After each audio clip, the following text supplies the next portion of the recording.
Put your hands on top of your head. Well, I didn't. Now!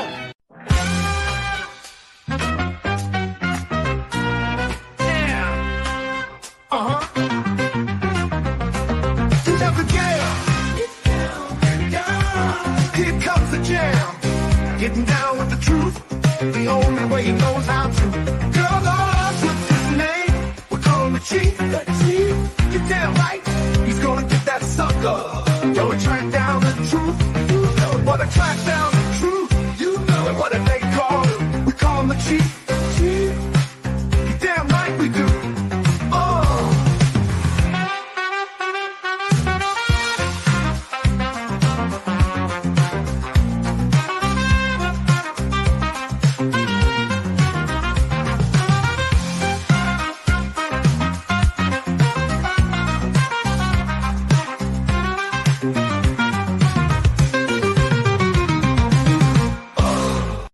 I'll bet your mother had a loud bark.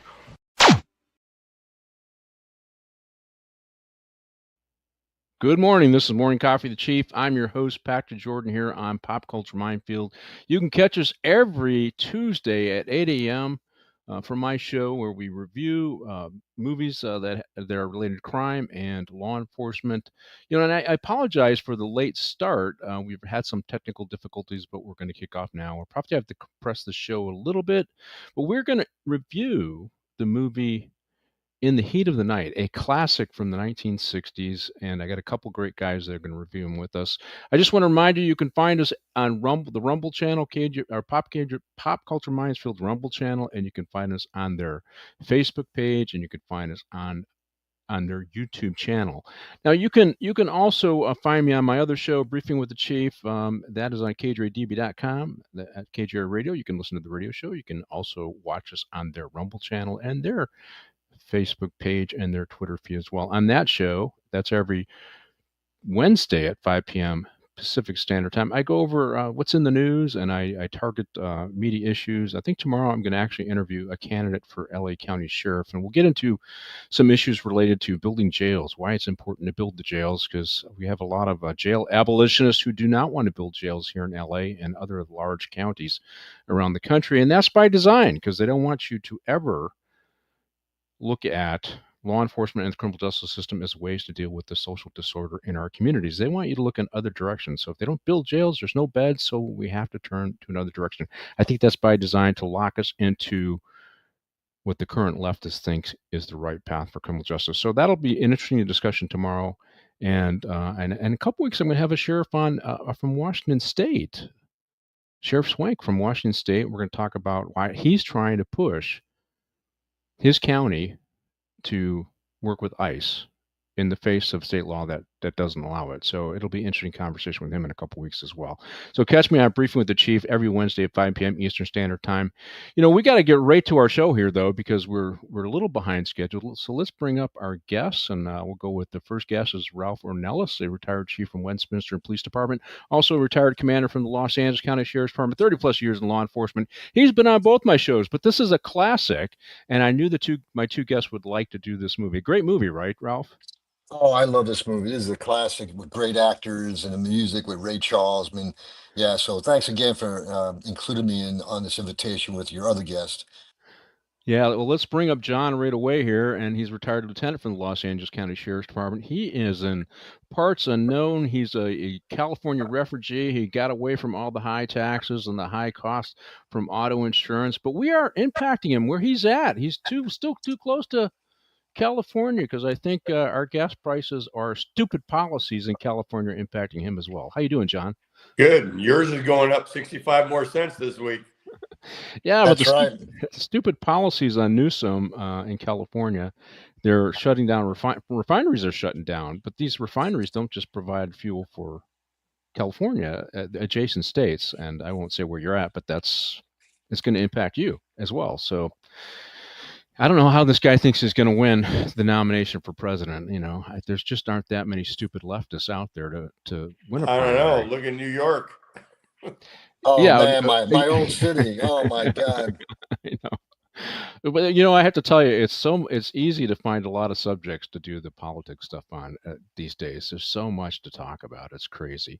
But this movie that we're talking about, it's In the Heat of the Night, released in 1968. It's a mystery drama film. I would say a crime drama, and it received 7 Academy Award nominations. It stars Sidney Poitier and Rod Steiger, 2 fantastic actors, right? 2 And fantastic. Steiger got Best Actor in a award for that movie. Oh, he did. Okay, Yeah. he did win. Okay, I was looking. I was going to have 7 nominations. Where's the wins? And he's one of those method actors. I remember him he was in On the Waterfront, right? Oh yeah, That's right. Charlie, He was Charlie. I could have been Yeah. a contender. Marlon Brando's older brother. That's right. I could have been a contender. And then Sidney Poitier. This was probably he's been in a lot of movies, but this was the movie that I think made him, Well, I think it was the one after the 65 Civil Rights Act.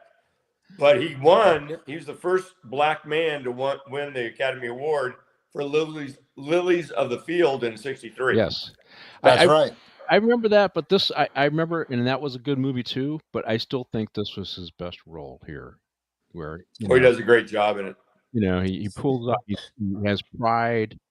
He has anger. He's from the Deep South, as we find in the movie.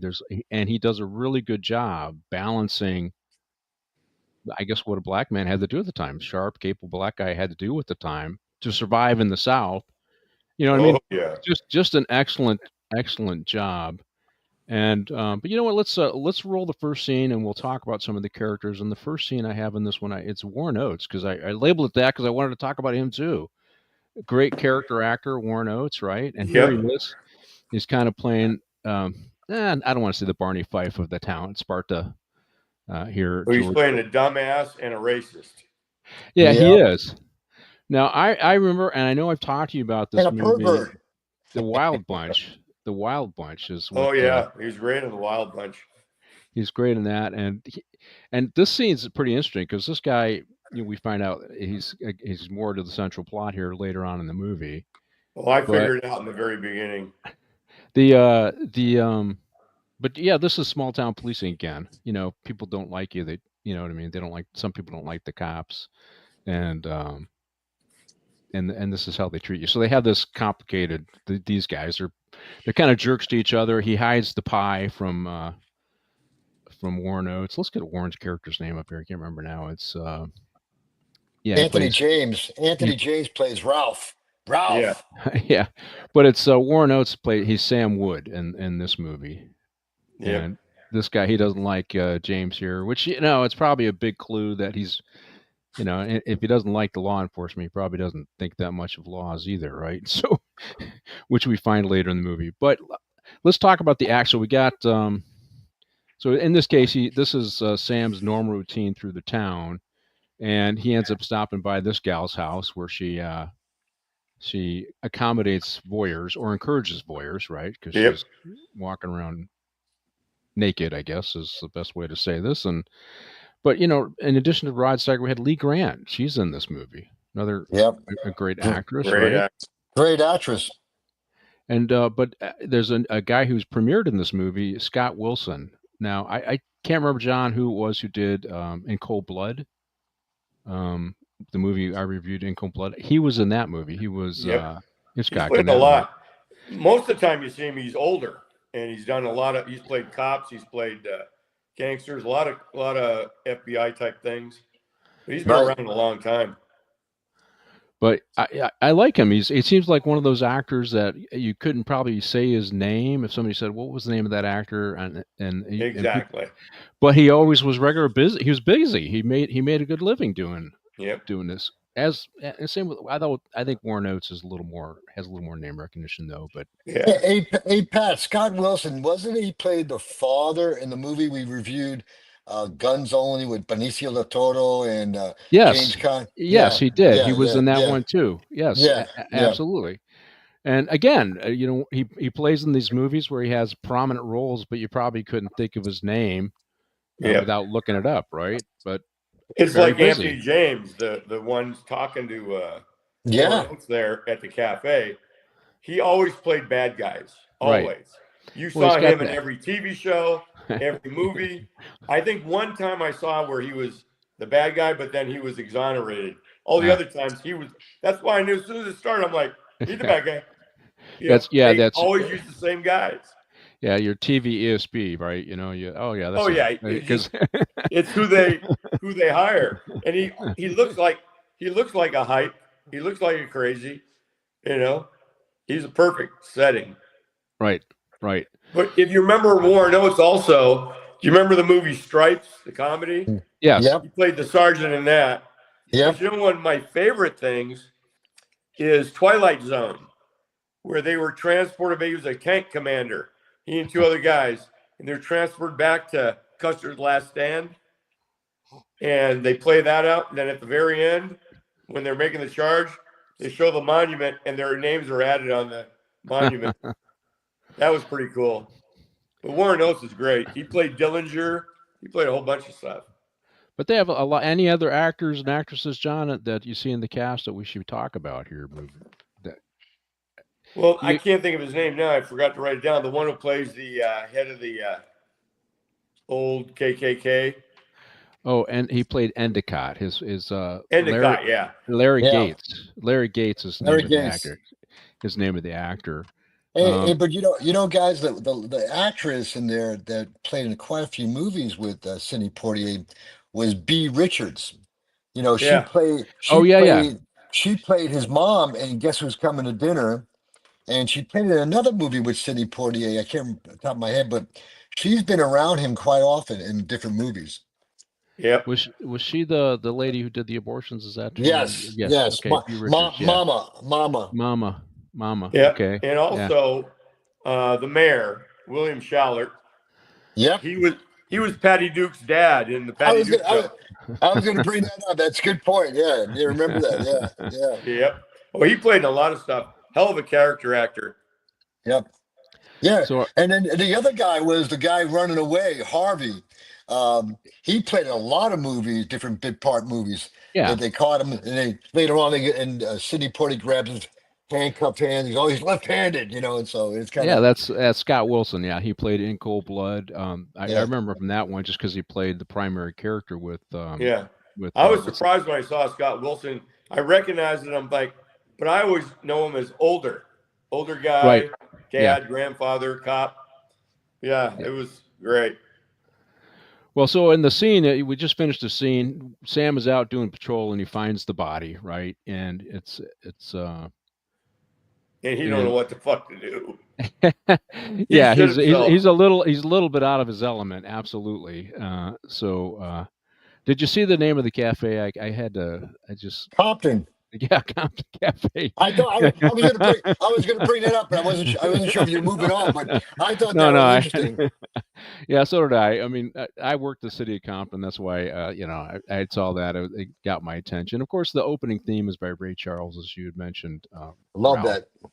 And Quincy Adams did, I guess, the sound for the movie as well. The famous guy who passed away last year, right? So, music producer. So a lot of high, successful people in this film. Obviously, a lot of them were starting out their career and they're starting their success, and went on to do decades worth of really good work, like Quincy Jones, right, and Ray Charles. But let's roll the next scene on your feet, boy. So obviously they know they got a body and they're starting to do the research and they start looking, okay, well, this is obviously not somebody done by our town, which is probably a small town attitude, right? And Sam goes to the train station. Who's at the train station? Now that's not a bad, if somebody commits a crime, they want to get out of town right away. That's not a bad thought. But of course they see Sidney Poitier there in a suit. He's black. And they had jumped to their conclusions. They got their suspect already. No, and it's racism. Yeah, and that was right. And I said that this just reinforces what was going on in the 50s and 60s, right? This is Jim Crow. This is the attitude. We're not really worried about who actually did it. We just got a suspect, right? That's what you saw, John. That's what they. I think they do pretty good at portraying that. He never asked name, he never asked for ID. He just, it's a black man by himself. I don't know him. He doesn't live in this town. It's a small town, Sparta. So, yep, he's got to be the bad guy. But plus, he took his wallet out and saw the money right away. He goes, that's it. Yep. Yeah. That's it. And the thing on your feet, boy. And so Sidney Poitier was born in the South and raised in the South. The character was right. Right. Mr. Yeah, he's Tues. Bahamian American. But he That's knows. right. He knows the score, right? He knows, okay, this is not yeah. a good situation. This guy's calling me a boy. I'm just going to go along, and I'll just have to explain myself. And and we find out he's a cop, so he knows that there's no probable cause here. There's nothing here. They're not legally justified in anything they're doing. But he understands. Yeah. Hey, Pat, you got to go back when he suspects potentially that Sidney Poitier is a suspect. You notice he doesn't handcuff him.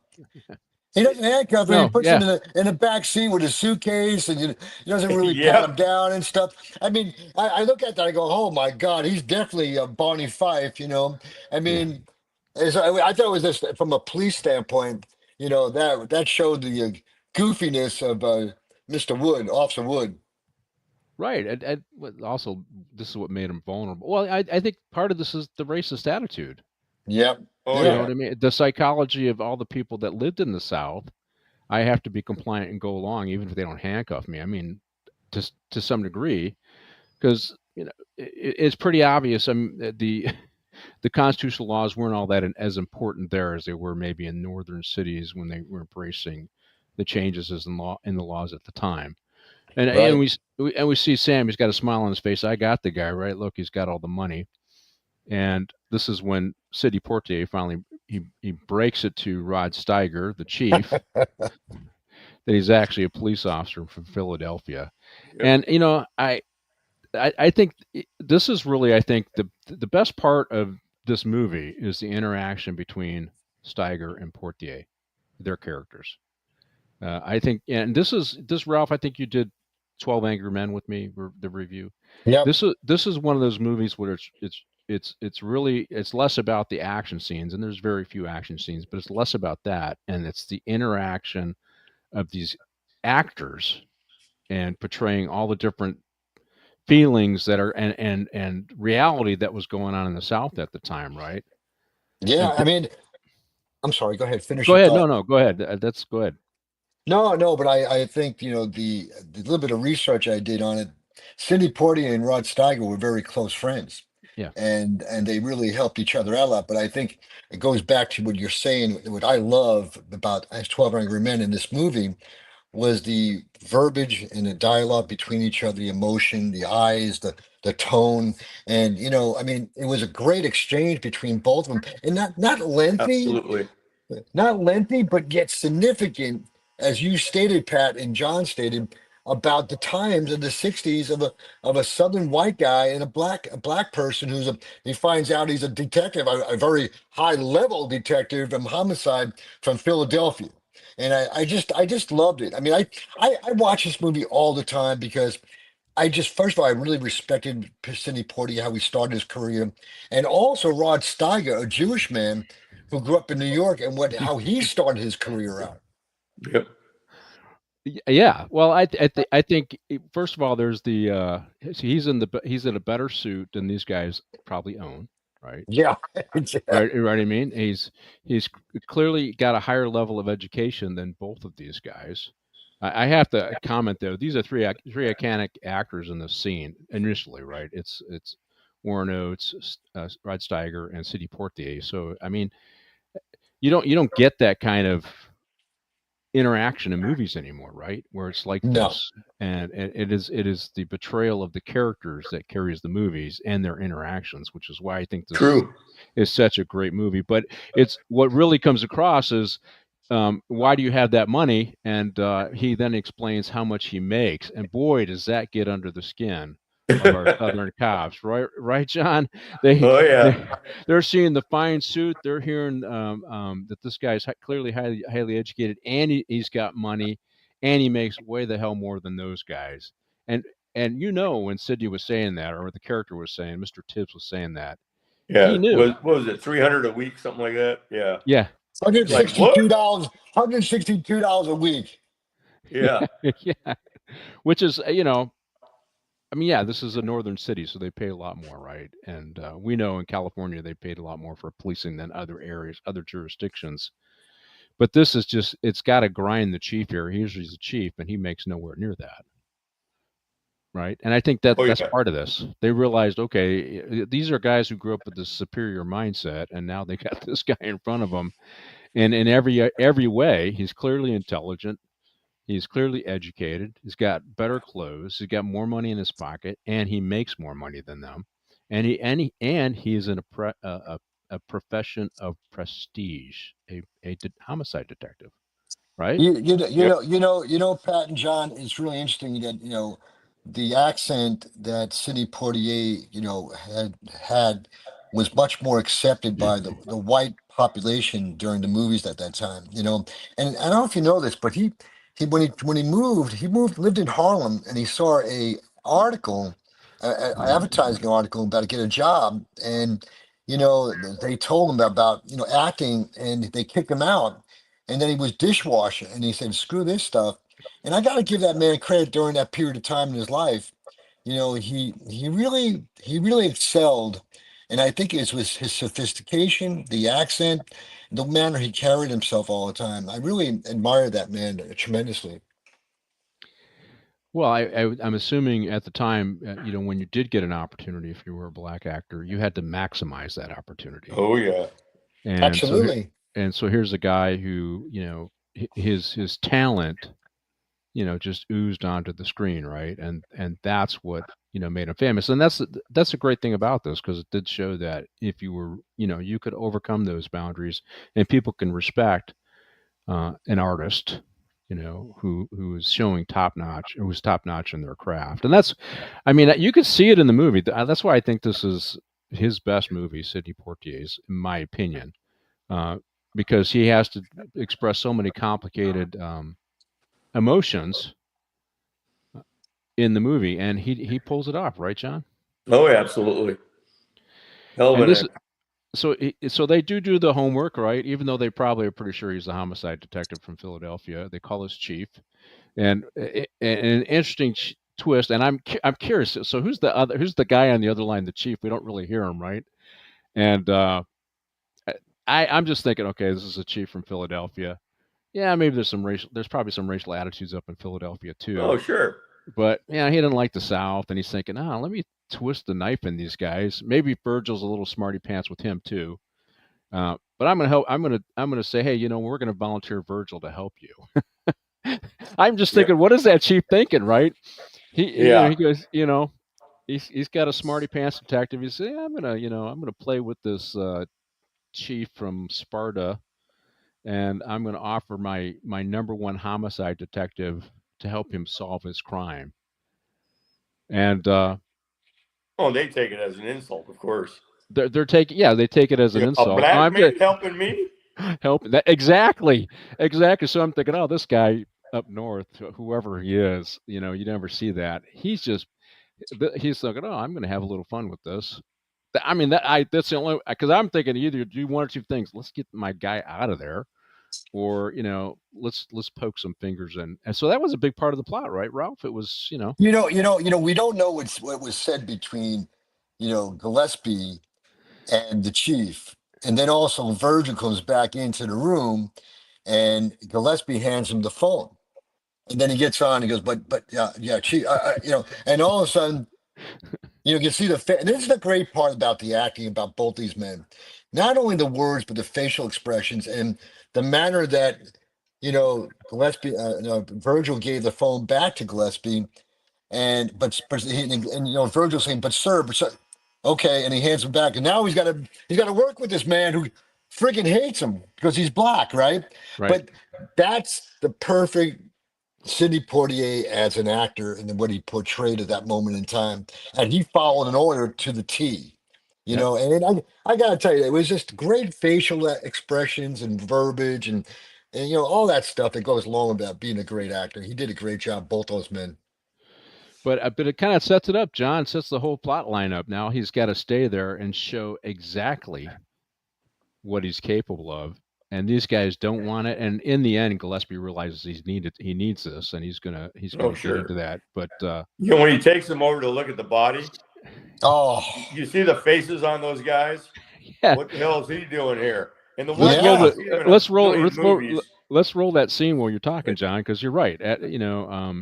He takes him over to the body, and of course they, Yep. and we got to realize, so this is not big city where they got a high the coroner's office. You probably have a doctor that does mostly regular general doctoring stuff. He's a generalist Yeah. who also is maybe on contract or gets elected as the Yeah, coroner. he's the coroner. He's everything. He does everything, and then they of course use the local funeral home to do all that stuff. So you're not going to get the same level of review of forensics evidence on the body there as you're going to get up in Philadelphia, right? True. It's different, and this is where who Virgil is really comes out, right? And you're right, the racism also shows out. And it's interesting. Gillespie knows he's got to solve this case already. That comes out later, and he can't. It's like he's stuck. I can't kick Virgil to the curb at this point. I really need him.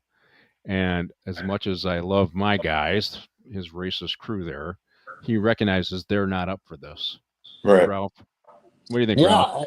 no, I think you nailed it what you said, but also I just love the interaction, the body language, the nonverbals of when Gillespie calls this black man in, and they're going, what, Gillespie? And I love the way Sidney Poitier, says to the doctor, well, you see, rigor mortis started this part, and what time did what time do you had this death at, and he corrects the guy, and the doctor goes, yeah, you're right, obviously he didn't say exactly that, but you know what I mean. Yeah. But and then Gillespie tells the other guy to give him everything he needs.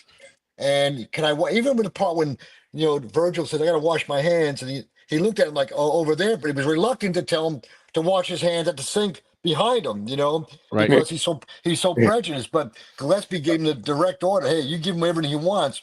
Once again, it highlights a point in time, about what racism, and here's this black man, a very professional, the way he speaks, conducts himself, his body language, his dress. Sidney Poitier, man, is amazing actor. I don't know how many times I could say that, but he just was. Yeah, I like this too, because they do the time of death thing, which becomes important. What was the time Yeah. of death?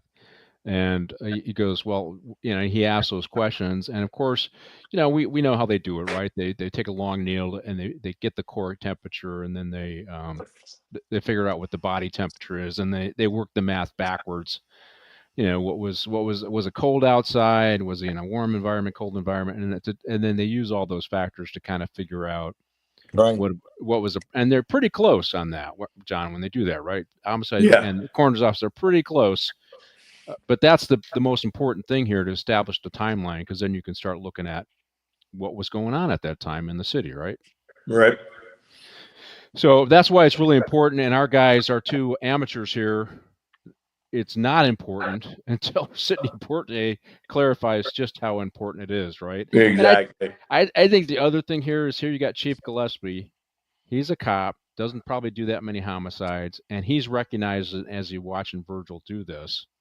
Okay, I'm not ready for prime time on homicides, but this guy is.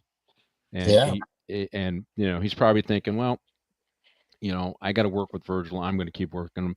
But as the scene goes on, we roll into another scene that we have a suspect running. Here we go. We got a runaway suspect.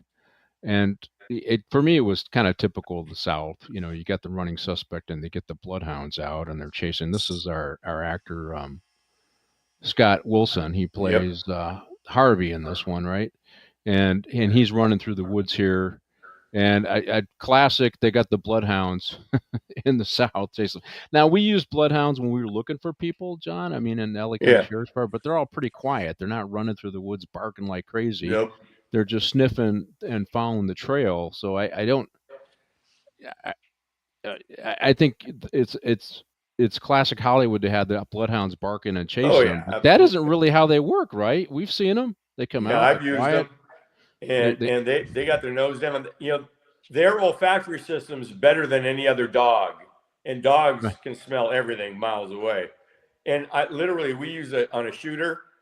We tracked the gun all the way to the house he was at, and the car he got in and drove away. She stayed with it for 3 blocks before she lost the scent.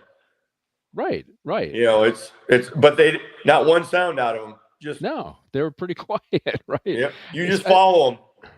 Same thing, Ralph. We've used them before. You've never seen them barking and yelping and chasing suspects like that. We just don't use bloodhounds for stuff like that, right? You And know, they you know, don't you know, operate that way, as far as I know.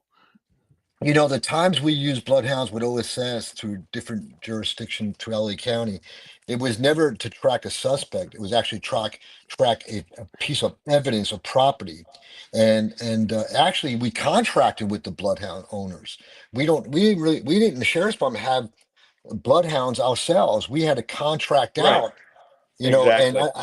And I gotta tell you something, they were phenomenal. We had a murder one time, which we were looking for a piece of evidence, and we already had the suspect in custody in Paramount. And this bloodhound tracked that gun at least 5 blocks from where we arrested the suspect. And I gotta tell you something, it was phenomenal work going along with my OSS detectives and the handler of that bloodhound. It was phenomenal, phenomenal. Oh yeah, Yeah. absolutely. So what we're seeing here is probably just classic Hollywood, right? You know. Yeah. Well, you got to add the dramatic effect to everything, Yeah. So. and especially in the South. You know, remember Cool Hand Luke? Yeah. Yep. You know, they had the dogs barking there, chasing everybody down because you know the good old boys got to catch them criminals, whether it's a white or black. Yeah. You know, and that's how they play that stuff. Yeah. You know, it's a great part of that movie was Cool Hand Luke ran the dogs to death. Yeah. The bloodhounds to death. And the guy was holding the bloodhound who was dead, carried him back crying. Yep. Well, that's. I think when they're yelping and jumping around like that, they're not efficiently following the scent, and I think that's just the reality. So this is Yep. more Hollywood than it is practicality, and you guys have used them before. I've seen them deployed on missing kids and things like that as well. They actually work quite well. I thought we did have some that were part of our canine volunteers, but could be wrong on that. So I'll take. Obviously, if we have a contract, then those guys are hitting a certain performance level, right?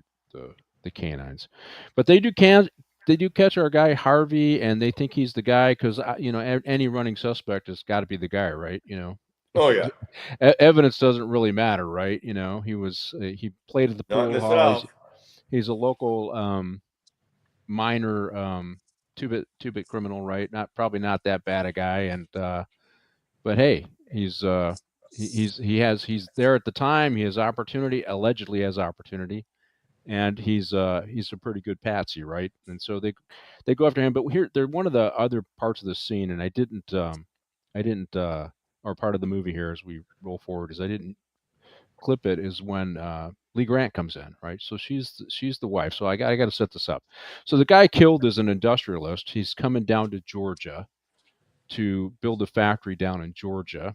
Part of it is he wants to do something for the poor blacks in town, right, and the poor whites in town. So he's from the North. He's a Yankee.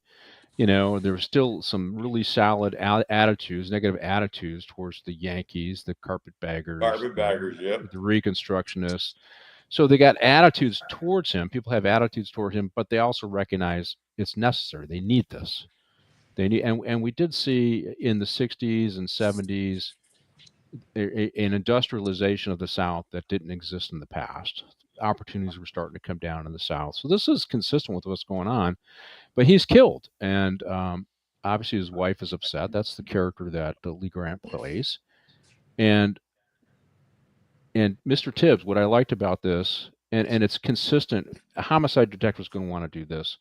He's there to investigate the homicide. They have these racial attitudes. He pushes his way in, and he tells Lee Grant, "Your husband's dead." Now, there's a reason why he wants to do it, but it pisses off our chief and other people because why is a black man doing this, right? They're still stuck on the racial attitudes, and and our guy, Mr. Tibbs, has got a very important reason investigatively why he needs to do this, Ralph. You want Yeah, he to wants to know what her face looks like, what her exactly. motions, everything, her eyes, everything. He wants to see the reaction. Yeah, he And discounted her as soon as she did what she did, but she was no longer a suspect after that. Well, Pat. Also, he wanted the way he busted. His body language outside Gillespie's office. He leaned to his right, and then all of a sudden he went through the door and closed it behind him. As John said, he wanted to ask her what time did he leave the house, this the apartment or the hotel, and he wanted to lock down the times again as a homicide investigator. And then I Yep. think what he did was beautiful and it was very interesting. It shows a woman from the north didn't mind this black man kind of got right, down on his knees and held her hand, and she held her hand and his hand was against her face. I don't know if you remember that. And so yeah, it was a whole dynamics there, and Lee Grant played a great part, in that small part, but it was significant part about the time frame what he left. And I just thought that was a great scene between both those two people. You're yeah, absolutely right. When he first shut the door, I immediately think, oh, fuck, here comes the rape allegations. yeah, yeah. She's dirty, but it didn't go that way, thank God. Well, that was. And I don't mean to jump ahead Go with you, ahead, Pat. go I ahead. think, but it was unbelievable, which we would never, all three of us would never let happen. They bring Harvey in, the suspect, right? And then they bring him in the friggin' room, and Yeah. where she's sitting down, Yes, and then he's got the wallet, and he's got on his knee. I didn't kill him, yep, I picked the wallet up. I mean, we would never let that. You don't bring a suspect into the office like that. I Yeah. mean, give me a break. yeah. And so a couple things we got to clarify. So they did get Harvey, the running guy. He had or not Endicott. He had the victim's wallet on him, right? Yep. And which is why they pinned it on him. And it's not unusual. Take the cash, throw the wallet, somebody else picks it up, Right. and so. And he was in the area where the body was found. He was playing at the pool hall. But let's get back to the interaction with Lee Grant. So we had a lot of racial attitudes still. Black man interacting with white women. There's one. Black men assuming a position that the white guys think that they should have. Right. That's two. And those are the interactions that are playing out. Here we go. With Lee Grant and Rod Steiger, but probably a little less Rod Steiger because I think he's smart enough to realize this is necessary, but he also understands the boundaries that are being crossed. Right, here's our guys that want to hold up the boundaries. They shouldn't be interacting with a black woman at all. Here's our chief who recognizes I got to relax this because I need to figure this out, right? And Lee Grant lays down the gauntlet here after they go through this whole thing with Harvey when they find out Harvey is left-handed, and Mr. Tibbs here, Detective Tibbs, makes it very clear that the wound on the head, how he died, there's no way. It's highly unlikely somebody who's right-handed or somebody who's left-handed did the crime, right? So this all plays out. Now, part of this is movie making, right? That this all Sure. happens in the room, right? We have to shorten the conclusion that everybody has here in a scene where Mr. Tibbs looks smarter than everybody else in the room. That's a big part of this, but it's also you got to compress this. This might take weeks for detectives to figure out, right? Even good detectives, but it's got to be compressed so that we can move forward. The real star of the show, or the real issue with the show, is the racial attitudes, right? But and he makes them look stupid, right, Ralph, in the scene. Yeah, I mean, what I loved was the fact that, oh yeah, all the other officers, yeah, Harvey's lefty, and then I think was the emotional component of that scene outside Gillespie's office was the fact that she goes, "What's wrong with you people?" Because she's sensing, of course, this Yeah, black detective is a lot smarter than the other cops, and she was like, she was horrified about the ugliness what's going on here. I got to tell you, that was a Yeah. very interesting part of the scene because Right. Gillespie realized, hey, I need this Mr. Tibbs. I need this Mr. Tibbs. But then I thought it was great when he goes, I'm not giving you the evidence. And then they end up hooking up Virgil Tibbs and put him in a cell with Harvey. And then once again, Mr. Tibbs uses that to his advantage. Yep. He's going to send it off to the, which is the right thing to do. You got to send it off to the FBI for analysis. And our chief doesn't want to. He's pretty much kicking him out of here at this point. It was when Lee Grant goes to the other city leaders and the pressure is put on. Yep. Either you solve this and get the right guy, or I'm pulling out, because she's now in charge, right? Her husband's gone. She owns the company, and she's going to pull this factor out, which they sorely need, because it's a poor town. Everybody's poor. White people are poor. Black people are poor. They need it there, right? And that's made very clear to the chief eventually. But the chief, his pride is hurt, right? And that's he eventually he knows he has to use Virgil here, but his pride is hurt. He's looking dumb.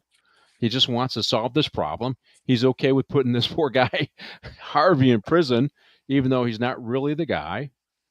And of course, what does our detective do? He refuses to give him the evidence, and he gets arrested.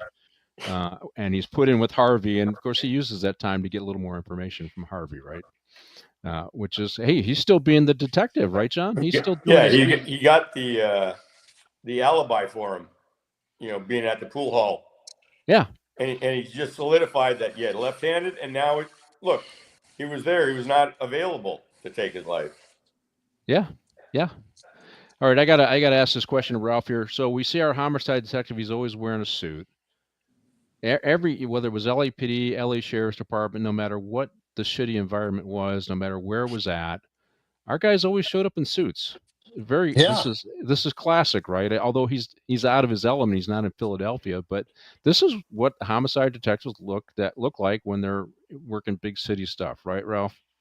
Absolutely. I mean, I don't care what's the big city, New York, Baltimore, Detroit, LA. I mean, let's face it, when, all of us, when we were young deputies, when also we had a murder, here comes some of the guys with suits and a fedora hat. I mean, LAPD had the hat squad, and that's the uniform. That was the professionalism, about a homicide investigator, Right.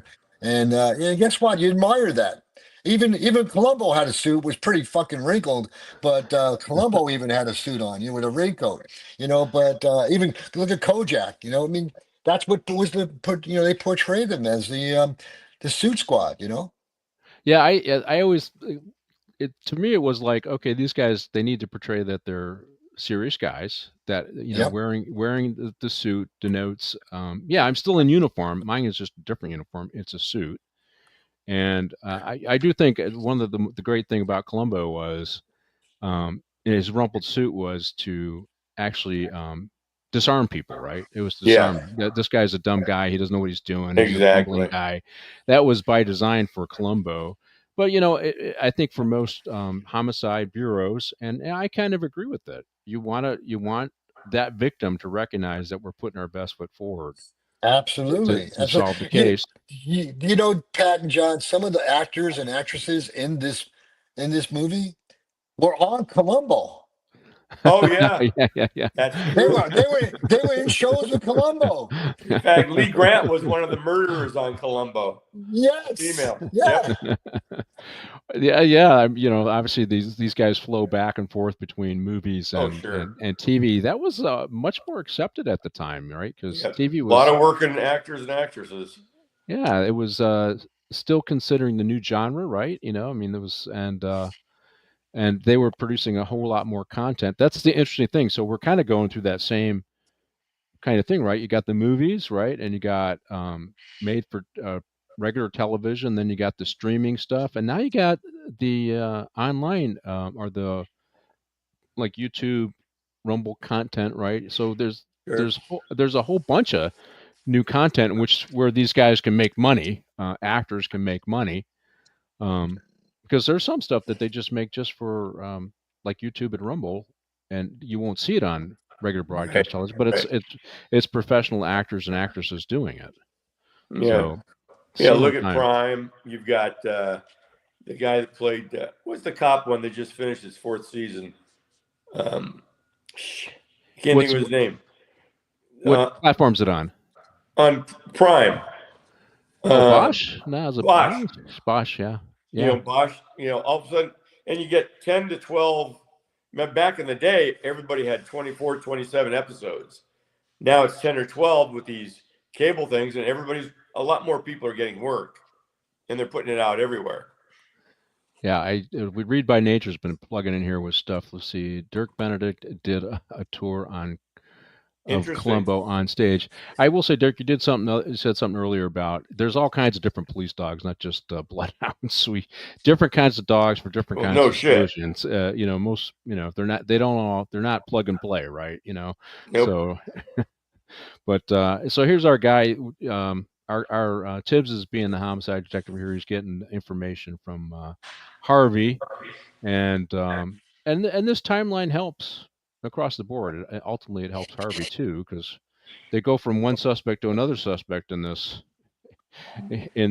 movie as they stumble through trying to solve it. But here we got Mr. Tibbs in prison. I think this is followed up by Chief Gillespie being contacted by the mayor and told that he needs to use Detective Tibbs to help solve this problem. He, of course, and then get rid of him. He explains it in a way, well, if he fails, you can blame it on him. If he's successful, you could take credit. In the end, it helps everybody. And he reminds him, it's a small town. You're appointed. How do they say it? Your position is not secure. It's kind of what it's. Well, and you realize later on, the original chief that passed away, he was a good old boy, with the KKK, and was expected to do certain things. And then Steiger gets the job. He wants to keep, because there's no industry, there's no place to work down there. Right. And he's got the job. He's making very little money, but at least he has something. Right. And they're telling him, hey, you got to toe the line or you're going to be gone. But, he didn't toe the line by the end of it. So we find out that our main suspect is left-handed. It's not the guy. I watched the movie, and it is ruthless in its poignancy. Hi, by the way. Yeah, it is Gambit. It is, if you hadn't seen the movie before, I'm glad you watched it for this viewing. I think this is a classic. I enjoyed seeing it. As I remember watching it. So it came out in '67. So I probably would have watched it early '70s as a kid. And it had an impact on me. I'll never forget the famous line, "They call me Mr. Tibbs," right? From this movie. And they preserved this movie in the what do they call it? The U.S. Archives. I forget exactly what they call it. So they preserved it. So they selected movies to preserve as because they're iconic. And this was one of them. I think Searchers, John Wayne's movie, was one of them too, which is a fantastic movie. But phenomenal. and you can watch the movie and you come across with, okay, this is a very important piece of work. But let's go into the begging here, because he's told Tibbs he's out. He's put him in jail. Now he gets the word. This is Gillespie. He gets the word, I need you. And here he is. They're at the train station. They're talking, and Poitier's like, you know what? I'm just going to go home. And Gillespie is, no, you can't. I need you. But he's already burned that bridge with Tibbs, right? But now he's going to play on Tibbs's ego. He's going to play on his ego. Yeah, you're smarter than us. Yeah, why don't you stick around and show us just how smart you are, right? And then he does do he finally says that, what is probably the most important thing for the town. If I don't solve this, we don't solve this, the factory goes away. And he says that hurts your people too, right? So he breaks it down in race. They said, it really brought the racism up front again when he says, I surely would like to, if you're pissing me off so much, I would love to horsewhip you. Yeah. That's as KKK as you can get. Yeah, but Tibbs said, he laughed, he rubbed his head, and he goes, your mom, my dad used to say that to me all the time. Yeah. Yeah. So, there was that kind of, there again, great dialogue into motion. And they start to come together a little bit. Yeah. Well, I think this is Poitier now sees this guy less as the white cracker there guy and more as this vulnerable person, because he knows that this guy is putting his pride away to ask for help. Yeah. As much as he torture him a little bit by playing hard to get, he is He's putting it down. He's acknowledging you are intellectually superior to me.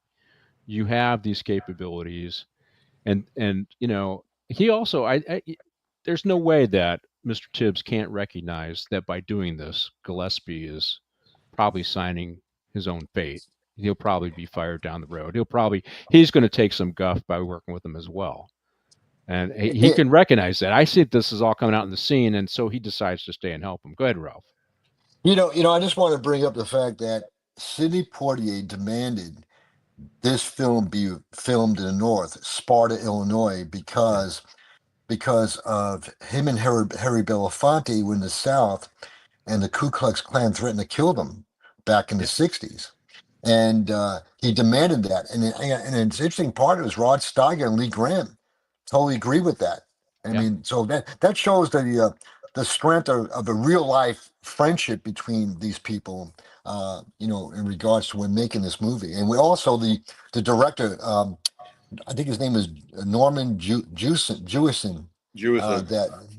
That agreed all to that. So very interesting, during that period of time, Yeah, I agree. I did look that up. It was interesting. They did do some shots down south, but they weren't these core shots. It was all shot in Sparta, Illinois, and they said a lot of the buildings are still there.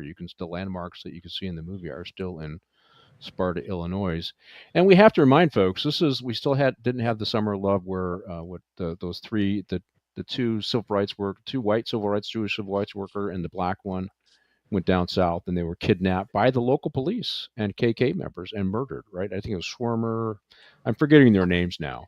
This is Mississippi Burning. Right. So it was in Mississippi. You remember that? That was the movie. That was that movie with Gene Hackman. Gene Hackman. Cover that true life story. Yep. Yeah. I can't help the name of this channel is Pop Culture Minefield, right? So how pop culture influences the movies is a big part of this channel, right? And so absolutely, clearly culture influenced this particular movie to a great degree. I know we're way past our hour mark, and so let's go ahead and take a quick break. I'll give you guys a chance to go to the bathroom. Having sciatica problems, so I got to move around a little bit. See you guys. Martine, are we queued up? And can you launch that break? There's only one location on the internet where you can get it all: movie, TV, and comic industry. News and rumor analysis, official scoops from Geekosity magazine, reviews, and interviews. So, when you need it to be Sunday, there's only one place to go, mate. Pop Culture Minefield, where they're always talking nerdy nerd stuff. Right, jog on then.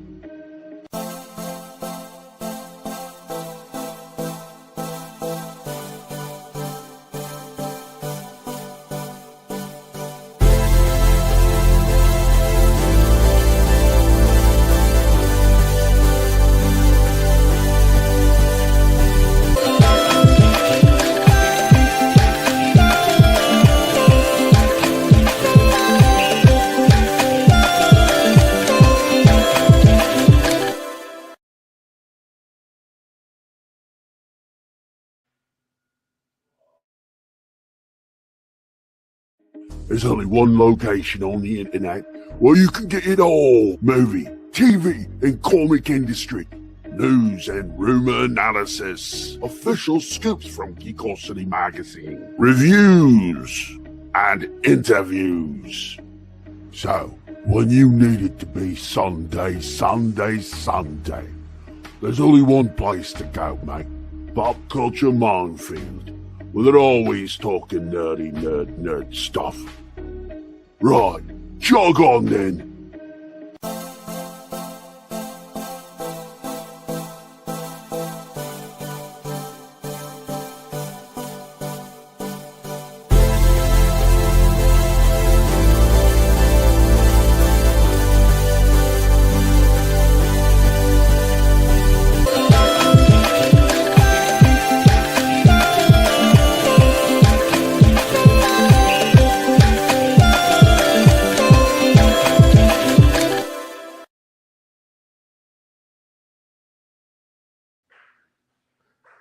Welcome back to Morning Coffee with the Chief. We are reviewing the movie In the Heat of the Night, a classic from the 1960s, which portrays the racial tensions that were going on in the Deep South, and got our move to try and deal with that stuff. But it's classic. It shows what's going on at the time culturally, and it amplifies it.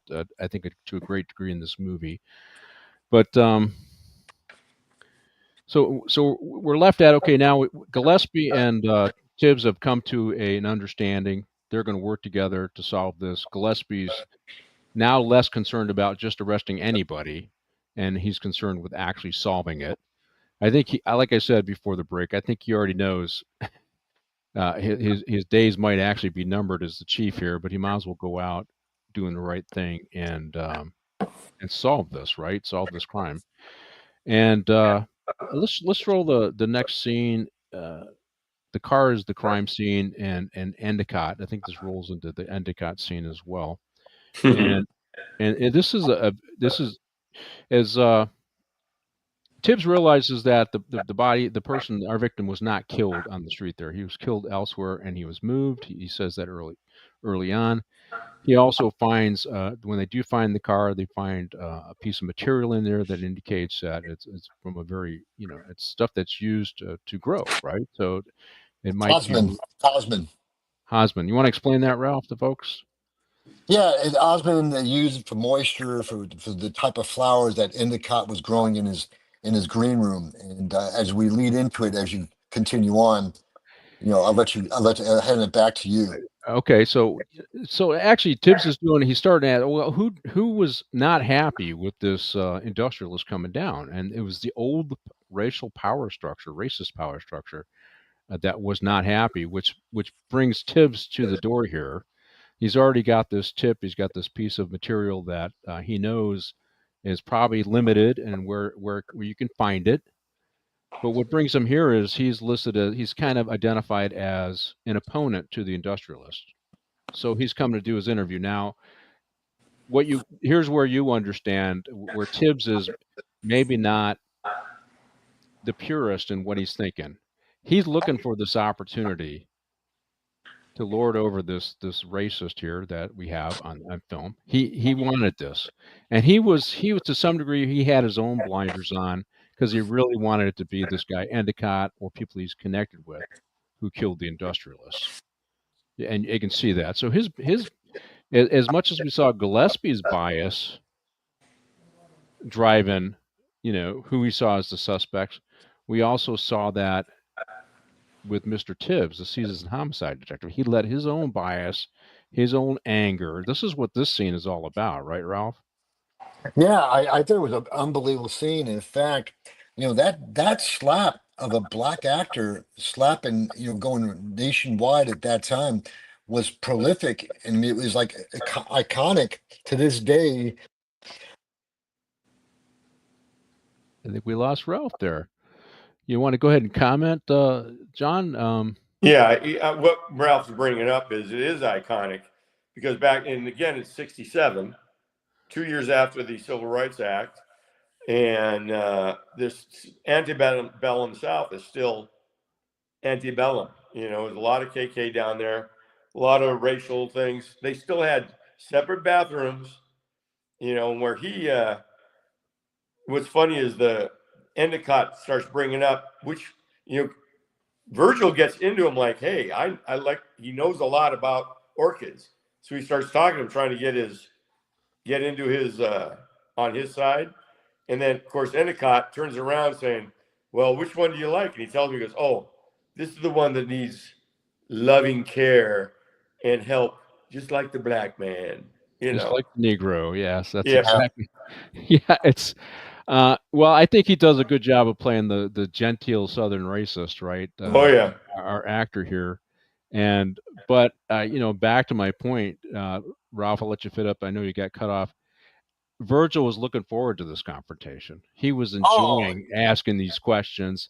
He was enjoying being in the position of power over this guy, and I mean, this shows maybe the I don't want to say a character flaw, but it shows the challenge that he has his own challenges in racial attitudes as well, right? First of all, I apologize. I had to get cut off, but this is the part of the movie that shows the humanistic qualities of Mr. Tibbs. Yes. He had his passion because I want that big dog. I want to get this guy. And him and Gillespie both had a similar, as you stated before, these emotions, and that's what you loved about the movie. About how the director brought that out of both these actors of these particular these scenes.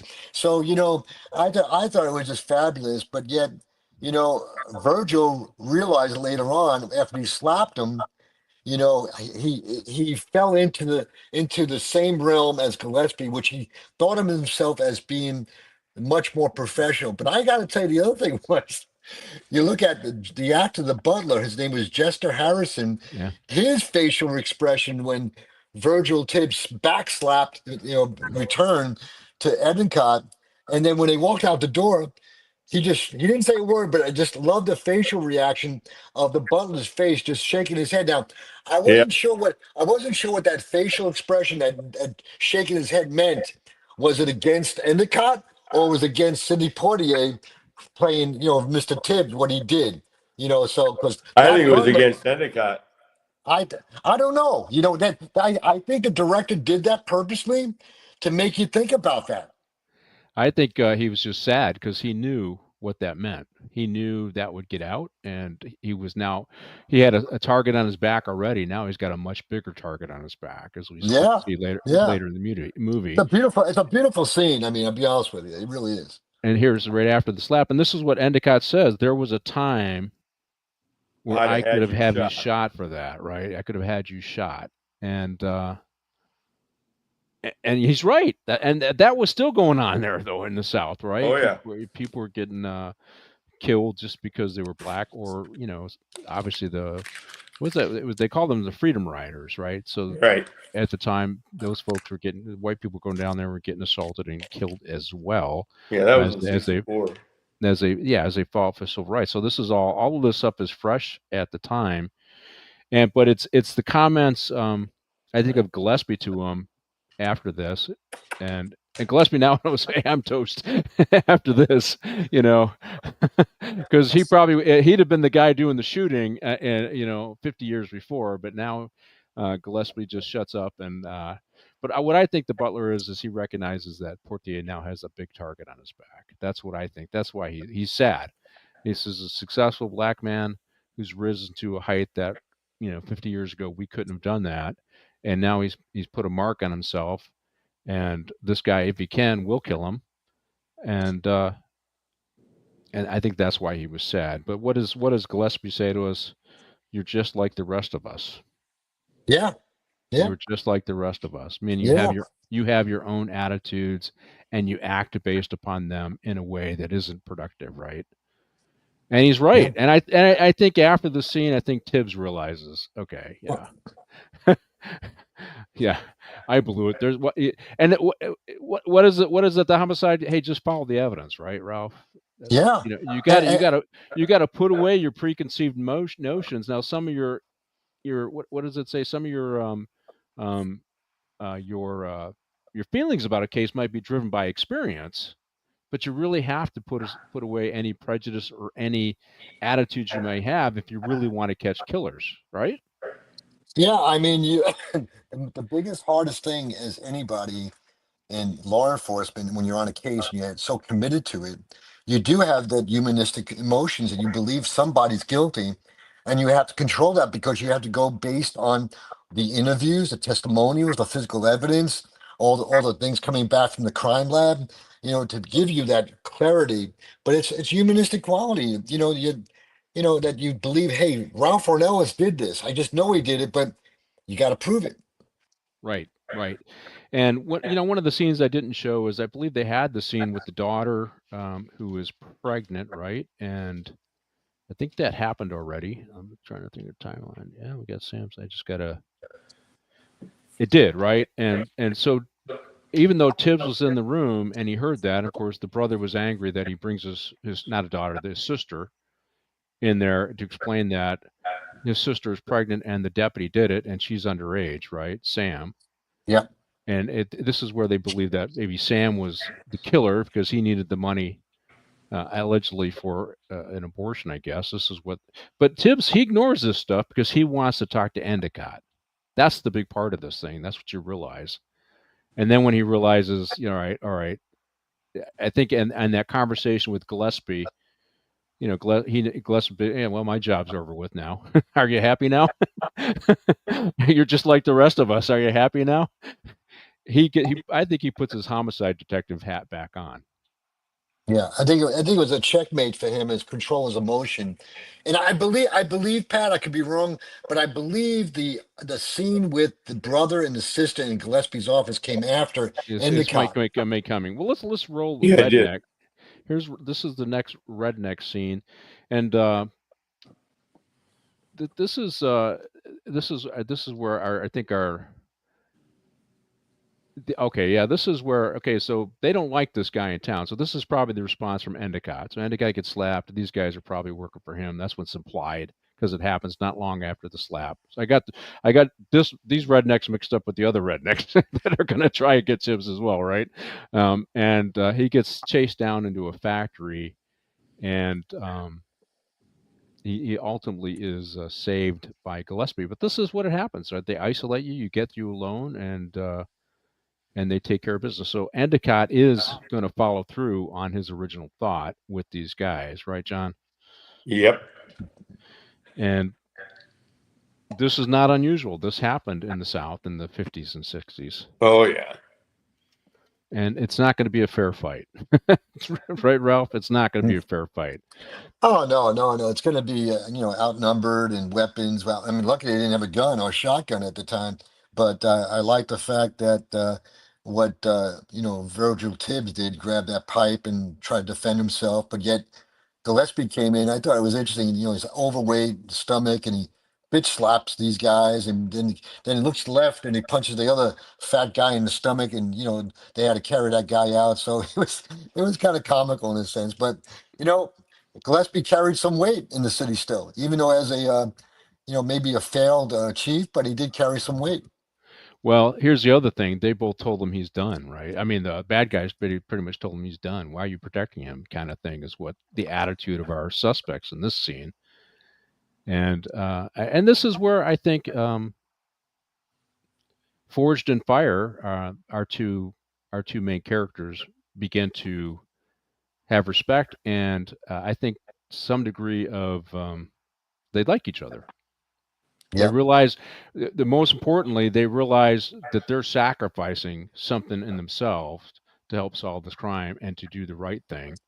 Tibbs has taken huge risks, but so is Gillespie. Yeah. And I think once Tibbs recognized that, and certainly Gillespie recognizes that, right? Yeah, So there was alignment with each other. They started seeing each other from the inner perspectives of humanistic quality. And I know later on the scene in Gillespie's house was a very, very interesting dynamics between both of them drinking bourbon, I think it was, or something like that. Yes. Yes, yeah. And so here he is. He solves the problems, but I guess the right word to use for both of them is they have vulnerabilities, Yep. and they see that in each other, right? And they're recognizing that they're trying to overcome those vulnerabilities to do the right thing, and it's going to probably it could cost Tibbs, although it doesn't appear it definitely when this movie's over with. I mean, obviously we have the great series In the Heat of the Night with Carol O'Connor, right? So we have a TV Yep. series but that's probably not what happened. Pat and John, if I want to just insert this real quick, what you think about this. I believe Sidney Poitier in some of the movies that he did were truly significant to try to build a bridge between the races during the 60s. Very, very difficult time in our country. You look at this movie, you look at Guess Who's Coming to Dinner, you look at To Sir with Love. Yeah. So many movies that there was him, him, Sidney Poitier and a white man, Rod Steiger, and Guess Who's Coming to Dinner was a great actor with Catherine Spencer Hepburn. Tracy. I'm sorry? Wasn't that Spencer Tracy? Spencer Tracy. I mean, Spencer Tracy won once again the Academy Award for that movie. But yet it was that dynamic, but it showed a black man and a white man during confrontation, but yet at the end result, they came together. And I mean, I look at that back when I think I was 11 years old. And I think you're about the same age, right, John? What are you, 68, 69? A little bit more, but yeah. Yeah, I mean, so during our time, you and I can remember that. It was a very tough, difficult juncture Oh that yeah, time. absolutely. Especially when I was growing up in New York City. It was tough. So I got to attribute a lot to Sidney Poitier. His dynamics and his manner he carried himself helped so much, I believed, with the betterment of relationship. Right. Well, I can see why this movie is considered a classic, right? And you're right. But that's what I like about these movies. I liked, Me too. I forget who I did the incident with the train car. Did I do that with you, John? Yeah, you did. On the Remember train car with all the bag. Yeah. Yeah, that one. The 12 Angry Men. This movie. It's the interactions between the actors that make the movie, right? Oh, And tell the story, which is what you're talking about, Ralph. Tell the story very effectively using their tradecraft. And we got to call out the writer here. I forget who the writer is on this movie. Let's see.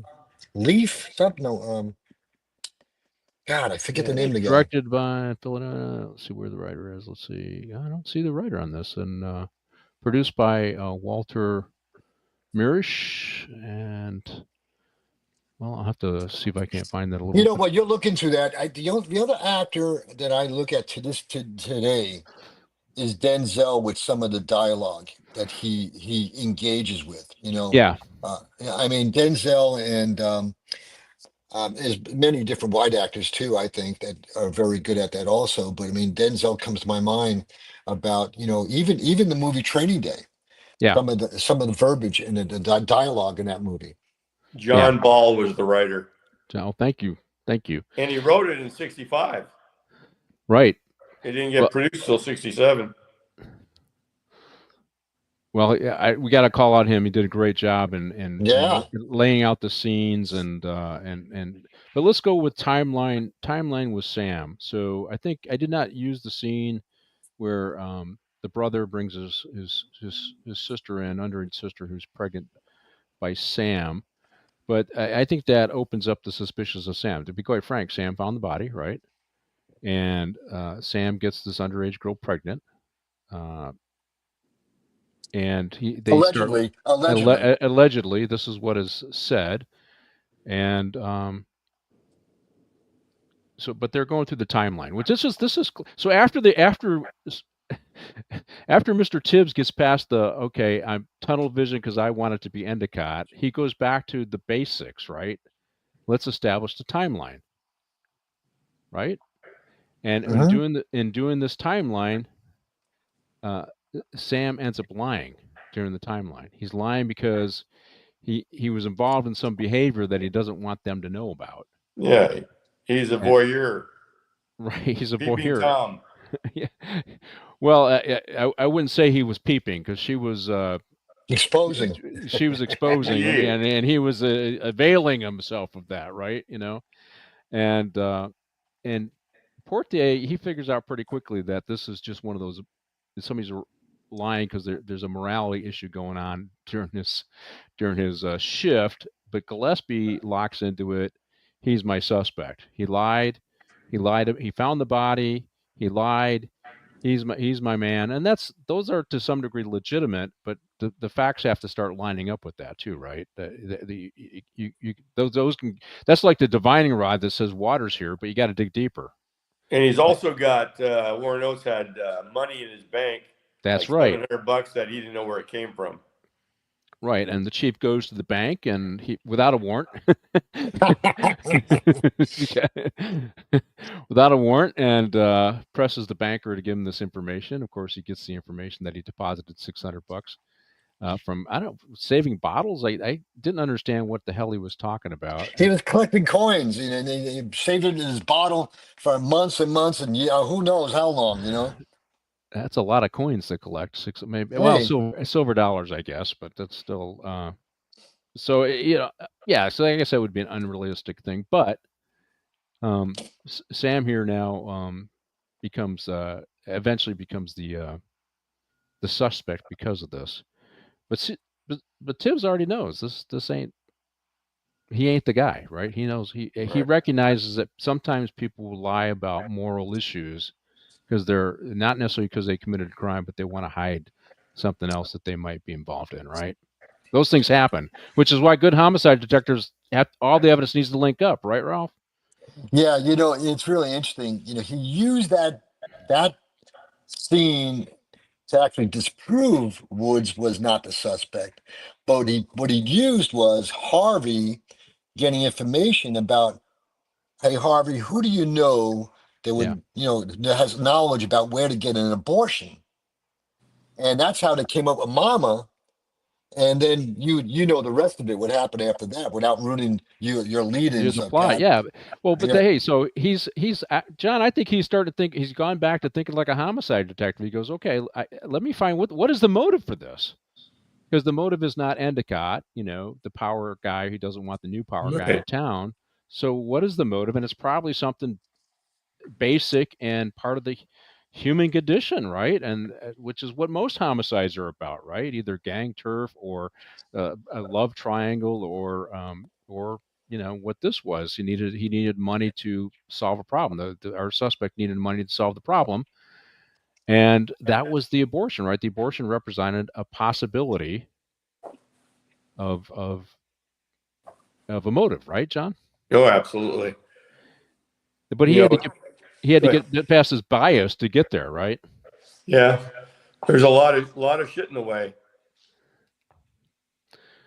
So he still has to figure out, okay, if and this is where he really finds the new crime scene, right? He's doing this with Warren. They've gone through their timeline here. And we'll just let this run out. I believe that we've already had the confrontation in the chief's office. So I reviewed this movie a week ago, and now I'm trying to remember because we were supposed to do it last week.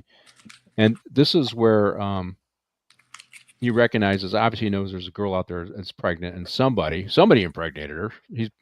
She's saying it's Sam Woods, but it could be anybody. So that means you still got a whole host of suspects. But this is the context of a small town, right, Ralph? So trouble in a small, everybody knows everybody's business, for the most part, and you don't have a thousand possibilities. It's probably whatever disruption is going on in the town is likely related. That's kind of how small town crime works, right? You're going to only have a handful of people going against a social disorder. You're going to know who all the usual suspects are, and there's probably going to be some human condition thing, not some big grand motive, right? Yeah, I mean, he kind of sliced it down, Mr. Tibbs, in elimination about, Wood, and he laughed about that, about when Gillespie's, I got my suspect. Who are you kidding? That's not the suspect, and then he fought over that, and then obviously he provided other physical evidence or other, timeline that couldn't have been him. And then, Wood says, no, man, I saved this money for how long? And then Gillespie getting an intel from Harvey that found out the other guy named Packy Harrison knew where this lady was going to go get an abortion, and that's they led to that, and then eventually led to Virgil going to Mama's business, and he's talking to her. Who shows up at the door? The young lady, young Dolores Purdy, and Yeah. she runs out, and then I'll let you go on from that point. Well, so here's our chief going to the bank without his warrant, getting the information on Sam Woods. It's the interesting thing about this, John, is so once they decide Sam is the suspect, our chief does, and he arrests him. And of course, Sam is aghast. What? What do you mean? Guess who becomes Sam's best friend? Virgil. Virgil. He's his lifeline now. Yep. You got to help me. I didn't do this. The guy that says "stand up, boy." He now is the guy that's, oh God help me, boy. Right? He's got to. And so I do love the twists and plots because these guys with these racial attitudes, suddenly Virgil is the guy that's, and you don't really see it so much with Harvey, the first suspect, but he does recognize that Virgil is his lifeline in this situation. Especially bringing a hamburger, cheeseburger in. Right. And Tibbs doesn't really have any problem with the guy, right? Harvey. He's just a 2-bit criminal that's harmless and in the wrong place at the wrong time.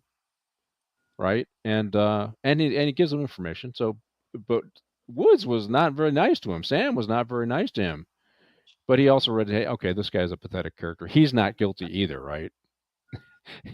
But it's funny, Sam's attitude, his shift. That was the whole thing. Warren Oates' shift from racist town cop to, oh, you got to save me, Virgil. That's what I thought that these plot twists are great, John. And again, it makes the movie good writing, makes the movie, makes it fun. Suddenly enemies become, I don't want to say allies because Sam was never really much of an ally here, but he's villain becomes the victimized in this thing because he's falsely accused of committing the crime because it's convenient for the chief. And Virgil is his lifeline. I just thought that was great. What do you think, John? Oh, yeah, absolutely. It's funny. You go from calling him a boy and thinking, hey, I got me one. And then next thing is, can you save my ass? Well, they actually, since they found the car, he realizes, okay, it's not Endicott's no orchid thing where that material came from. So it came from somewhere.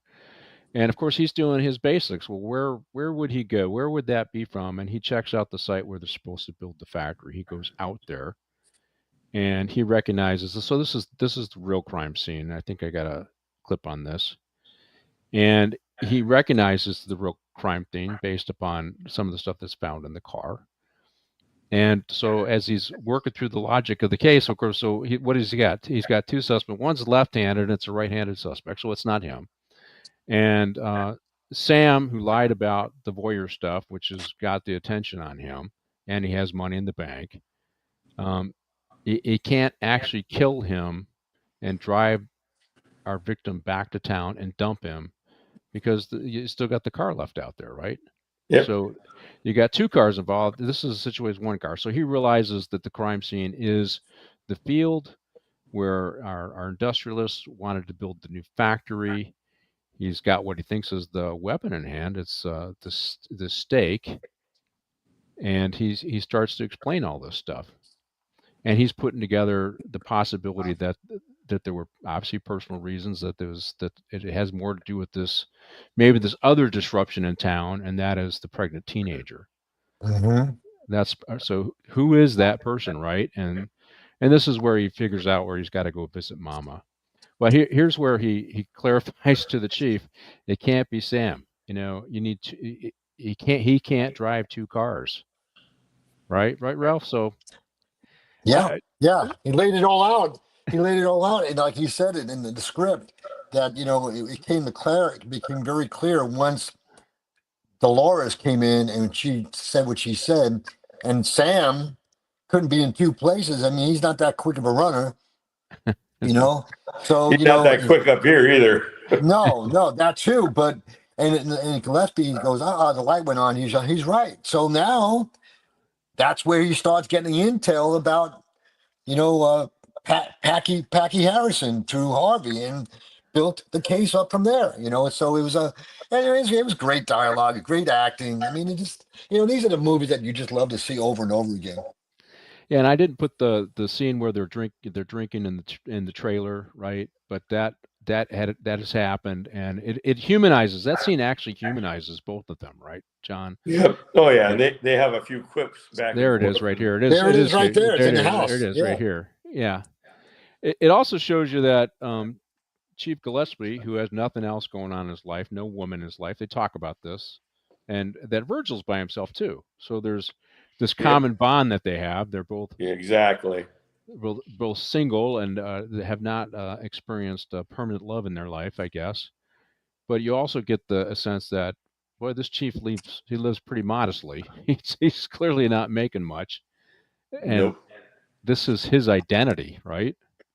So Pat is also Virgil makes a statement to him, and Gillespie got insulted and came verbally attacked him. I can't remember the exact statement, but something about alignment with each other, about being alone, and Gillespie came at him a little bit. I thought that was a very important scene in a way because here we go again. They're aligned, but yet there's certain pride in each yeah. one of them. So Gillespie kind of came at him a little bit on that. Deeply seated biases are hard to overcome, even if you're trying real hard, right? So Yeah.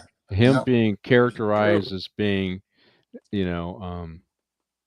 not successful, I guess, or he's don't get. Well, I think it was "Don't be sorry for me, boy." Kind of is the attitude that Gillespie had. Like you're looking Yeah. down. Still got to put that shield up.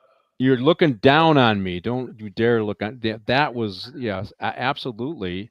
But hey, these deep-seated biases from the time you're a kid, they don't just go away. You have to work really hard on getting rid of them. And Gillespie, as hard as he's working, he's still got a lot of way to go, right, John? Yep. So, but you can see all through it, after each suspect, a little bit more, they get closer and closer. And then when they're sitting there drinking that rot gut that they're drinking, and they really, even though there was a little bit of this, they're really starting to like each other. Yeah, that's what respect each other. Yeah, did you ever have that partner that you started working with that you didn't like, and then over time you developed respect and you end up liking them? Okay, this guy's not a bad guy. John did that. John did that to me in the jail when I first got there. Did he? Oh, that's just wrong. Yeah, he's not too bad. John, 4,000 floor, John. You remember? Oh yeah. Well, you get those guys and you think, oh, I got to work with that guy, and then you end up working with them. Okay, this guy's all right. Just Hey, but I got to say, actually, John always treated me really nice. Yeah. Because he got to the jail before me, and John helped me out when I was the 4,000 kitchen deputy over there. He helped me make sure I got my stuff aligned in the right track. Yeah, so he didn't haze you, right? Hazing was still no, John, tolerated back then. I didn't haze anybody. Yeah, I never believed in that kind of goofy stuff, but you're right. Gillespie and Tues, they have respect for each other, and you see they're developing, an actual relationship. They like each other, right? It's more than just respect. They actually like each other, but they still have their character flaws that they got to overcome for this, and they're working on it, right? I think Gillespie knew as he did that, that was probably the wrong way to react, but but if you trust each other, you work through those things, right? And they do eventually work through those things. So they're both kind of lonely characters too, though, right? That's what comes out in this. Gillespie is certainly more than Tues, but they're both kind of lonely folks. Well, let's go with abortion. This is the scene with Ralph. He's so here's our great female actress. I'm sorry, John. Can you give me the name real quick? B. Richards. B. Richards. Yeah. And so she makes money on the side, doing abortions, and a lot of the white people go to her because abortions is Deep South. You can't do abortions. That is not legal. This is before Roe v. Wade. I think Roe v. Wade was in the early 70s. Even though there's races down there's a lot of Bible Belt down there. Yeah. So abortions were illegal. So this is what they would call a back alley abortion. And Mama's got a reputation for doing it and doing it cheaply, right? And this is what Virgil's figuring out. Hey, the person who got her pregnant might be our guy because he's desperate, And I guess we got to talk about that. So the ramifications, and we saw this the way the brother reacted that his sister's pregnant in Deep South, Bible Belt South, getting pregnant, not being married, and her being promiscuous, right? And we find out that she lied about who she was having relationships with. But this is what's driving. It wouldn't be that big. Hey, just go to Planned Parenthood, right?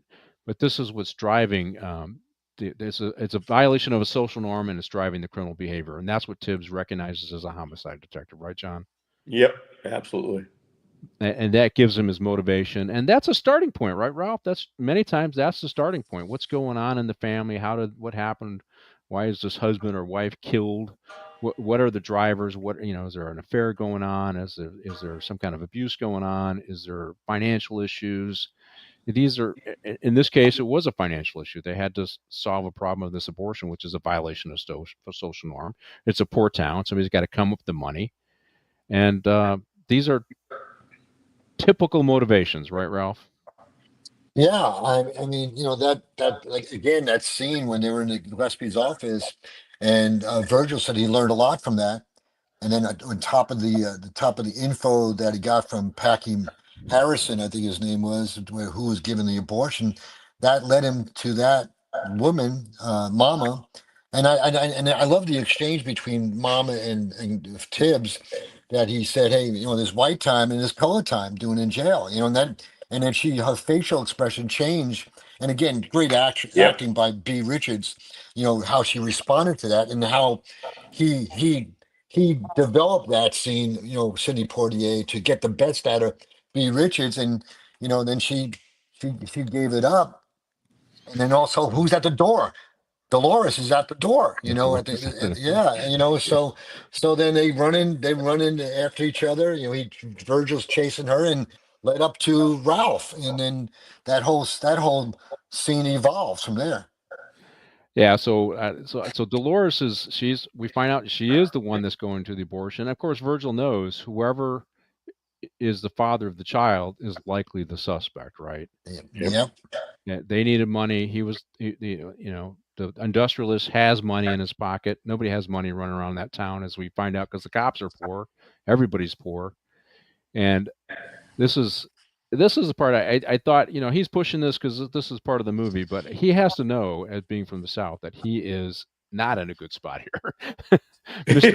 You Tibbs. think? He is not in a good spot. He's chasing this white woman, and here comes our true lives. We all know Ralph is the bad guy in this one, and he's got a gun, and he was the one who, this is all coming together. He was the one who killed the industrialist to get the money to do the abortion. Of course, he's got a little extra money out of it. I don't think it was $600. I think it was $100 for the abortion or something. $100. $100. That was nothing back then. But her brother shows up with his. This is the second redneck crew, and they want to get Sidney Poitier, because Sidney Poitier had the nerve to stay in the chief's office when Dolores told her story, and how Yep. dare how. So this is the racial attitude that's driving this. And so this is kind of a dicey spot for Mr. Tibbs, right? He's got two hostile people. He's between two hostile groups, Ralph and Dolores, and her brother and the crew of rednecks that just want to kill him. They got a shotgun out. All right, so he's in a tough spot here, and fortunately they weren't so emotionally bitten into this that they didn't hear what Tibbs had to say. Check her purse. She's got money. She's got $100. Nobody has $100 in this town. And she got it from Ralph to do the abortion, right? He explains that. And fortunately, the brother doesn't trust Tibbs. They probably back in the 60s, he'd still kill him, but he's going to check, right? And which is what he does, Ralph. And then he confronts. That's what he does, and he confronts Ralph, our suspect, when the shooting happens. So this is the climactic scene, right, John? Yep. So. And it all is coming together. Any other movie, they would have hung Virgil Tibbs first. Yeah. Well, I don't think they would have let him go back then, right? I think, okay, so he helped solve this, but his attitude and how he did it is unacceptable to our sensibilities down here. And yeah, he would have still had to pay the price, right? And this is where. So it's and you see this going down. Ralph ends up shooting the brother. He's dead, and Dolores she's realizing the error of her ways, because now her meal ticket, her brother, is dead, and Ralph doesn't have anything anyways. He's going to prison, and here's where they tape record Ralph's confession. What do you think of the whole scene, Ralph? I think number one, Ralph. He exposed himself and he killed the brother. But I like the fact that Tibbs and Gillespie brought him in the office and put everything to tape to package this whole investigation to prove who really was the the murderer. And and he's the man. He asked for it. He just asked for it. And you can't ask for a better testimonial. Given but from a suspect than that. So once again, I'm being redundant, but it was a great movie and a great acting, great script, and even coming up to near the end at the train station, you see two men, how they appreciate each other. So Yeah. it was. Yeah, at the end, you could tell really well. It finally came together. And what's funny is if you ever saw the TV show, Carol O'Connor played Gillespie, and that transformed into that. Yeah. And he was a much stronger, much more relaxed man that didn't have the prejudices that he had before. So over time, I think that formed that bond and changed his life. Yeah, well, I mean, obviously times were changing as well, right? But I think this is a movie. It amplified what was going. It typified what was going on at the time, and it did an excellent job of that, which is why I think it's a classic, and it's really consistent with what the show is. But we do have that final scene. We might as well show it. And you're right, Ralph. I think this. We both know it or we all know it when you're with some folks and your friendship is forged in fire sometimes when you go through adversity. And that's what you see here. It isn't just about respect. It isn't just about, okay, I can like this guy. He's a good guy. I like his personality. But it's forged in fire. They're both are taking significant risks. Right. Virgil with his safety, probably a little bit Gillespie to his safety. But career-wise, scene, he's carrying his bag for him. Yes, I noticed that. Did you notice that too? And he wouldn't let him pick it up, right? He said, "No, I got that." He doesn't. Well, two reasons why. He doesn't want Virgil to take off without him being able to say what he wants to say, and he wanted to thank him personally, and he shakes his hand. So I thought this was a really good ending because I think at the signs of at the time, obviously 67 in the 60s, we were still dealing with a lot of racial tension, racial strife down south. And this shows that shake of the hands is important. It's very important for the time, and you take care, right? And you believe that he means it. He means it. You take care. What do you think, Ralph? Oh no, and significance is you take care. You hear? I mean that inflection by Rod Steiger to a white man to a black man getting on a train meant a lot because he could have just walked away, but you take care, you hear? And that meant a lot that he did respect him. He did. So John, I'll give you the final word here. What do you think? This was excellent movie, shows what was going on at the time. Well written, well acted. And FYI, remember we talked 2 weeks ago about all the stars and how they were in World War II? Yeah. Steiger was in the Navy and was a torpedo man in the South Pacific. Oh, there we go. Different generation. It's interesting. They used the GI Bill to study acting and were very successful. Yeah. If you've never seen Run of the Arrow, it's a Western where Steiger is captured by the Indians and they let him run for his life. Ah, I did see that one. Good movie. Well, that isn't a cop drama, but I remember that movie. I didn't realize it was him. Probably a young Steiger, right? Hey, Pat, I know you're always looking for movies. I just saw a movie the other night, old movie, I think it was 1973, 74, Dog Day Afternoon. Oh yeah. That's on my list of ones to do. Al Pacino. Hey, man, if you do, I got to be on that one because... Okay, that's New York. That's New York, man. New York, yeah. I remember that. I could still remember that day living back east when that incident happened. Watching on Eyewitness News Channel 7 in New York. Well, this was a great movie. I'm glad to go back in history and see when I think some of our audience probably hadn't seen this movie. And so by doing the show, it'll bring new audience or new fans to the movie. Guys, thank you for joining me. I know we started late, but I did manage to get us pretty close to getting done on time. Seeing you, Ralphie. And John, I got to run. I got an appointment. we'll pass the debrief, and thank you for joining the show. I will want to talk. Thank to you so Martine a little much, bit. Pat. Okay, take care, guys. Hey, Martine, take care.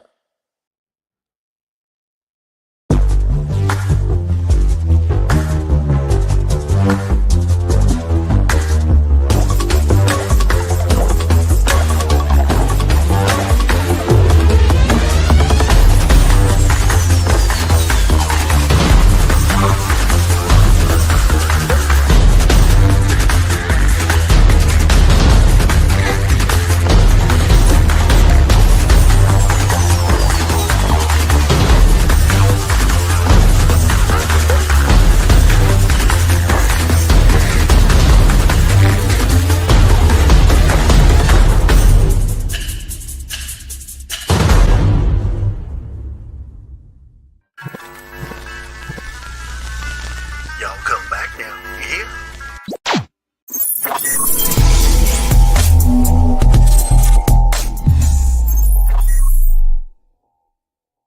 Thank you.